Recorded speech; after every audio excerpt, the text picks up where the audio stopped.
Hello everyone and welcome. I'm sure you're all dying to know, Jason, what's under the towel? What's your new car? And we're going to get into the reveal in just a second. But first, I want to say thank you. 2 million subscribers. There is nothing powerful enough that I can say. I love my job, I love learning, I love teaching, and it's because of all of you that I get to have what I consider to be the best job in the world. Thank you all so much. I am incredibly grateful for every single one of you, except for you, Jared. Now, as I've mentioned in a previous video, I've been in the market for an electric car. I think they're super cool, and I've actually been debating for the past several months which electric car I was thinking about buying. I'm super happy to say that Autotempest.com has teamed up with me for this series on my new electric car. It's my favorite website to look for used cars. I spend way too much time on it, and what's cool about it is that they take all of the major used car sites and they put all the search results in one spot. I will include a link in the video description, and I'd highly recommend checking it out if you're in the market for a used car. Or if you're in the market for a new car, they also have a tool to help you get competing quotes from multiple dealerships, which is perfect because I bought a new car. However, there's one company that doesn't sell through traditional dealerships. Are you guys ready for the reveal? Yes, I bought a brand new Tesla Model 3. Yes, one of the only cars you can't find new on Autotempest. Wait. Well, there goes that sponsorship.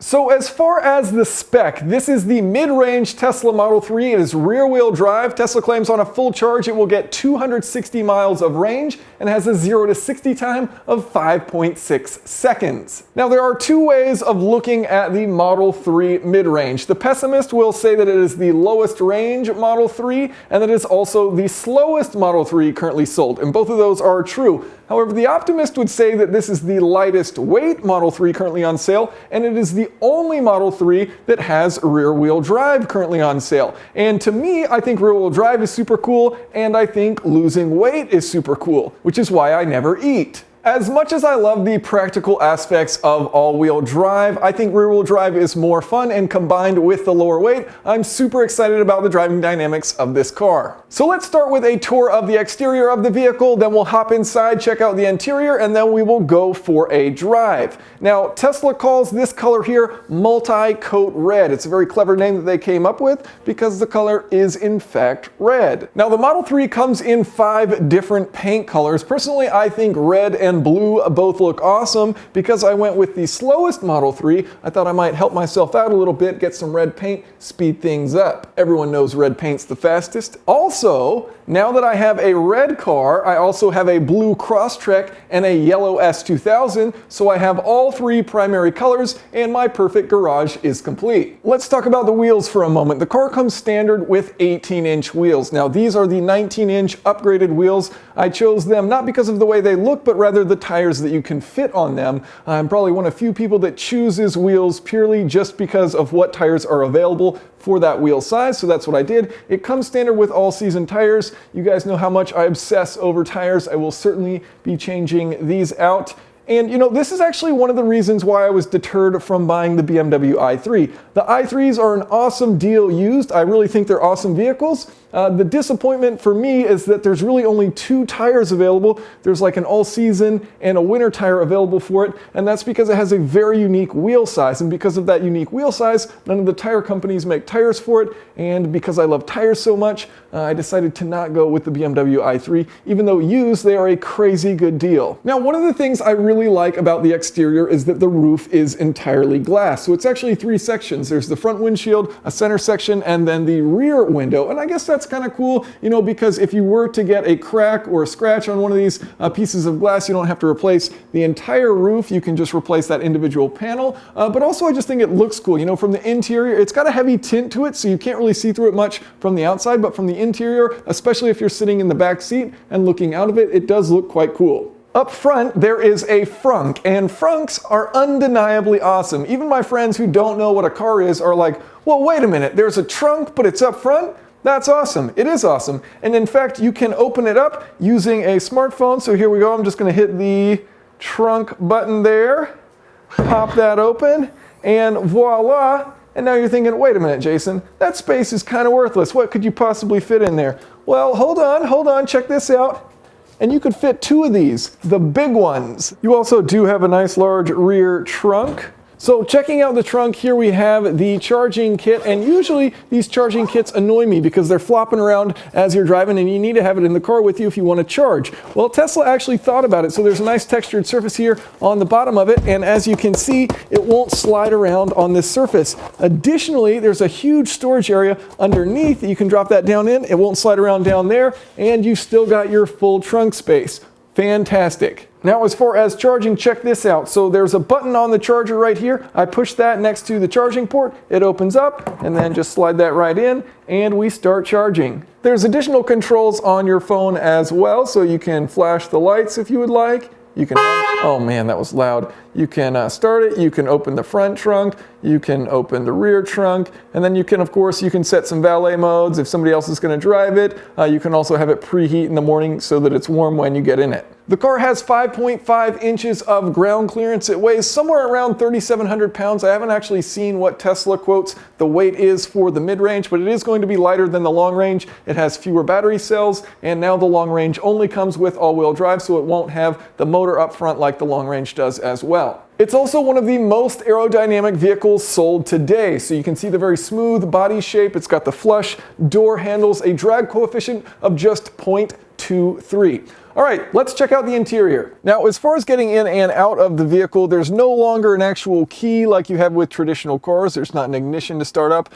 So your key is now actually this card, or you can use your phone. So you can leave the card in your wallet, use that as the key, or you can use your phone to unlock, get inside, that kind of thing. So as far as the interior, there used to be two different options. There was a $5,000 upgrade, which you could do for the premium interior. Now all of the cars come with a premium interior, and they do have a hike in price for the base price of the vehicle. Now that premium interior means 12-way adjustable heated front seats, and I love these seats. Usually seats are a bit too firm for me because I don't weigh all that much, but these are really well cushioned and you kind of sink into them, and it's a super comfortable seat. It also comes with their upgraded sound system, and the sound system is actually fantastic. It does an awesome job with low frequencies. The bass is really good mid frequencies. It is lacking a little bit, in my opinion, on the higher frequencies. I think, you know, some of the higher end, like Mark Levinson systems in Lexus vehicles, actually do a nicer job with the high end frequencies, but overall it is a fantastic sound system. One thing that is a little bit weird about the sound system, though, is that the bass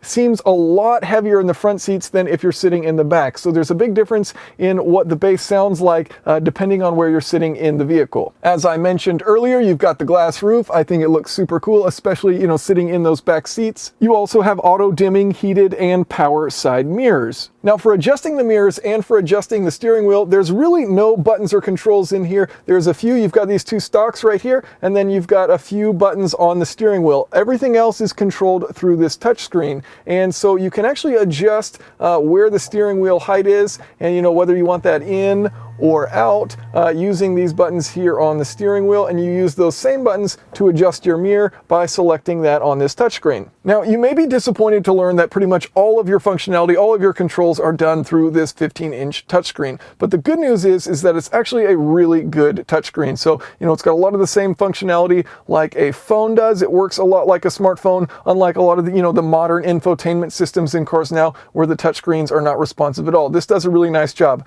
A good way of demonstrating that is showing the heated seats. So you actually have heated seats in both the front and the rear seats, so all five. And if I push 3 of these buttons at once, they all activate. If I just push those 2 on the sides, those go in. Let's see if I can turn each of these off and then hit all of them at the same time. And as you can see, it activates all of them. So it's a really good touchscreen. It's capable of recognizing multiple touches on the screen. There, you just demonstrated 5 touches and it worked with all 5. So it is a nice touchscreen. Now, there's all kinds of stuff going on with this display, and I'm not going to get into all of it, but a few highlights. One of the things that I think is pretty cool, the climate control system here. You can see this large vent across the front of the vehicle, and you can actually direct the air just using your finger here and choosing where you want that air to flow, which I think is really cool. And it changes the directions of those fans there. So it's got those 2 air blades which it uses to change where the air actually goes. And you can do that for the driver and passenger side in very different ways. I think that's pretty neat. I also like the charging screen and the way they have this set up. So you can set a limit for the charging of the battery. So Tesla recommends keeping it below 90% if you're just driving it around town. And then if you need to, you can set that limit up to 100% and you can charge it if you're going to go on a long trip. Make sure it's full, the next day after you get in your vehicle. But to keep the battery health long, they recommend keeping it, around 90%. I'm just leaving it here on 80%. And one of the cool things about this, even at 80%, it's got 206 miles remaining, or about 330 kilometers. So plenty of charge, even just leaving it at 80%. All right, enough about the interior and this screen. Let's go for a drive. Now, looking around, I certainly can't think of any reason why I would have wanted to opt for all-wheel drive. Nature's certainly not trying to give me any sort of sign here, are they? So anyways, what's this thing like to drive? Well, it's an electric car, so it's super boring. There's no sound. Nothing about it's good, except when you put your foot down. It seriously pulls. I mean, this isn't like, the P100D. This isn't crazy acceleration, but it is quite good, for where this car is at. And being rear-wheel drive and, putting your foot down on these icy roads, nice, Jason, cool, this thing is quick. It is quite fun. Again, not going to blow your mind. It's not supercar stuff, but it is quite good and very responsive acceleration. So when you put your foot down, you get that torque. And there you can see the rear end sorting out a little bit of ice back there, but figuring it out with the traction control. Quite cool. One of the things that does feel different about this versus, for example, the Leaf, or, for example, driving a Tesla with ludicrous mode. So there's two acceleration modes here. There's chill and there's standard. And I've got it in standard here, which is a lot more responsive. You put your foot down, you get that torque pretty immediately. What there seems to be, though, and this is how I felt when I was driving the Tesla P100D with the ludicrous mode, is that this standard mode, this standard driving mode, has a bit more of a delay. And it's not a long delay in acceleration, but there's a slight delay between when you put your foot down and when you get that full torque. And then if you put it in chill mode, it's kind of a relaxed, and it doesn't have quite the same amount of acceleration, and it eases into it. But it doesn't have that snappiness that you have like in ludicrous mode. And even honestly, I think the Leaf's response, the Nissan Leaf that I had long term, was a bit quicker, but this certainly has more acceleration. So once it's hit that peak torque, it's there. And it's not a long delay. I'm kind of making it sound like there's a long duration. I mean, it's certainly very quick and it's faster than an internal combustion engine, but it feels like there's kind of a little bit of a tuned in delay in getting that peak torque. Either way, the throttle response is absolutely fantastic, and the control of the throttle is great. I mean, varying your foot and just varying how much torque you get exactly when you want it, that is super, super cool. The brakes, you get a good amount of regen, and there's also two modes for regen, so you can do standard or low. You can also have creep on, so that, at a stoplight or whatever, you'll just kind of creep forward. It feels kind of like driving a vehicle with a torque converter. I leave that off and just let it hold itself at stoplights, but it is cool that you have, all these options to play around with. I've got the steering in standard mode. The steering itself is, I'd say somewhat, there's no effort required. It's fairly numb, but that said, it's very responsive. And so, you turn in, you get that immediate turn in, and part of that might be that it's freezing outside, and so the tires are kind of hard and they adjust very quickly to that, rather than kind of this gooey feel that you might have with like a winter tire. Regardless, the steering very responsive, so that's good. Just you don't get a whole lot of feeling through the steering wheel, and there's not a lot of effort required. You can increase the effort. You've got sport mode, or you could decrease it and put it in comfort mode. As far as visibility, it is fantastic. Large windshield up front, nice windows to the left and right, checking your blind spot, good big window back there, and then looking out the rear. Of course, the whole roof here is pretty much glass, so looking back, you've got plenty of visibility out there. I love that. So many cars today are sacrificing visibility in the name of style, and personally, I'm willing to sacrifice a little bit of style, hence the hoodie, and have better visibility. So I like that this car has fantastic visibility all the way around. You can see what's going on, and that is quite nice. Now, as far as the ride comfort, this really isn't the best road to be testing that out on. It's pretty flat, but overall I've been quite pleased with it. Nice cushion suspension, feels quite good. This road does have a lot of tight corners, and so you can kind of get a feel for the body roll. There doesn't seem to be a ton of it, and that of course is helped by having that heavy battery as low as possible, at the bottom, keeping the center of gravity low of the vehicle. The noise is another weird thing. I mean, this thing is super quiet on the inside, and when you're just driving around town, especially kind of below like 35 miles an hour, it is really quiet in this thing. And one of the things that's kind of weird is as you come up to a stoplight, you know, you've got the regen braking, so you've got motors that are slowing you down if you just let off the gas pedal coming up to that stoplight. And then when you start to get on the brake pedal to just come to that final stop, you know, those last 5 miles per hour, you can actually hear the brake pad press up against the brake disc. I mean, there's no sounds coming from this thing, and so when you do have a sound like that brake disc, you actually hear it. And so usually that's going to be muffled up by an engine. You're not going to hear it because you're going to have an engine idling, and that's going to be louder than that brake contact. But you can actually hear the contact on the brake pads meeting against that brake disc, which is just kind of crazy at those low speeds. At these speeds right here, you don't really hear it if you get on the brake pedal, but at a very low speed when you're just creeping along and there's no other noises, you can hear that brake pad, and that's a bit strange. Now, one of the things that's quite different is not having any information displayed directly in front of you. So you're used to looking through your steering wheel, seeing all the information, your different clusters, and there's nothing here. You've got your speed on the top left of the screen here, but aside from that, you know, you really don't have much driving information, and that's a bit weird. And when you're sitting in the car stationary and you're not actually driving, it definitely feels weird at first, and you're like, what? I don't have any information to look at. But once you are driving, actually, I've been surprised that I kind of feel less concerned about it, and you know, you're just focusing on driving. You've got your speed, you've got the one important thing. It is a little weird that you have to look to the right. You know, perhaps it would have been cool if they included a heads-up display and you could have that information directly in front of you. But I have been surprised that, you know, not having anything here doesn't feel all that strange. It kind of feels natural. There's kind of a beauty to the simplicity of everything here, where you just look out the front windshield, you're driving, you're doing your thing, you've got the speed if you need to look at it, but there's really no information that you're being given. I think for car guys, it's kind of a little disappointing because you want to see those gauges flying and all that kind of stuff. But that said, it seems very natural, and I'm surprised by that. I didn't expect it to actually feel all that natural. Another thing that I like is you can actually feel that this car is rear-wheel drive. So going through these tight little corners here and then getting on the gas as you come out of it, you can feel a little shakiness there to the back end where it's trying to figure out traction and have it all controlled. So there is a little bit of a playful nature that it maintains being rear-wheel drive. And yes, the traction control will kind of assist and send torque where it's needed and make sure you're not getting sideways, but it's cool that you can feel that it's actually rear-wheel drive, and it sorts out that traction and it gives you that little playful nature of rear-wheel drive cars. So I do think that's fun, and you know, I'm glad honestly that it has that feel as a rear-wheel drive car that you can tell as you put your foot down, especially when it's cold out here, you know, like this, conditions aren't ideal, and it's got that playful nature which makes it fun. Now, when I drove the P100D, some people were like, dude, you didn't even talk about autopilot. And guess what? I didn't even buy autopilot. Turns out I love driving. No, that's not necessarily all the reason why.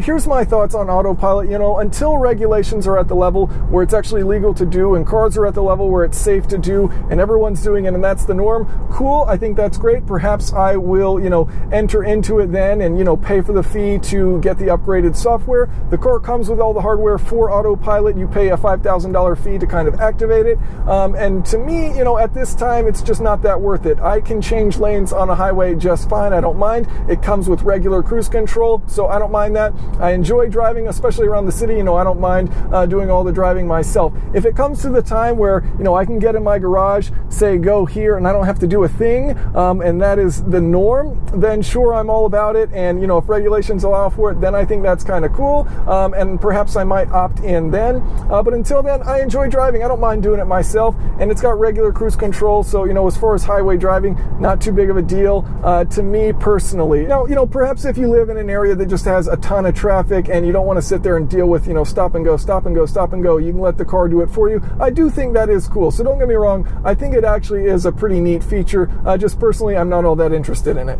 Overall, I am stoked. Excited to be driving this thing around, make some content with it, and again, a huge thank you to Autotempest.com. Please check out the link in the video description. It's an awesome site that compiles all the main used car sites in one spot. And a pro tip, if you're looking at buying an electric car, a tip of mine would be to look in states that actually have really high incentives. So for example, Colorado has a $5,000 state incentive to buy an electric car. So if you're buying a car from someone in a state like Colorado or other states that have these incentives, then you can probably get that price down a little bit more than states that don't have these incentives. Buying out of Colorado, you could get up to $12,500 off an electric car. So people are likely going to be willing to part with their electric cars for far cheaper, and you could even save some money, even considering that you need to ship it to your house. So that would be my recommendation. Check for a state that's close to you that you could have it shipped from that also has these heavy incentives, so you can find a good deal on a used car. Also, if there's any specific content you would like to see on this Model 3, I would love to hear about it. Let me know in the comments. And thank you all so much. I cannot believe it. 2 million subscribers.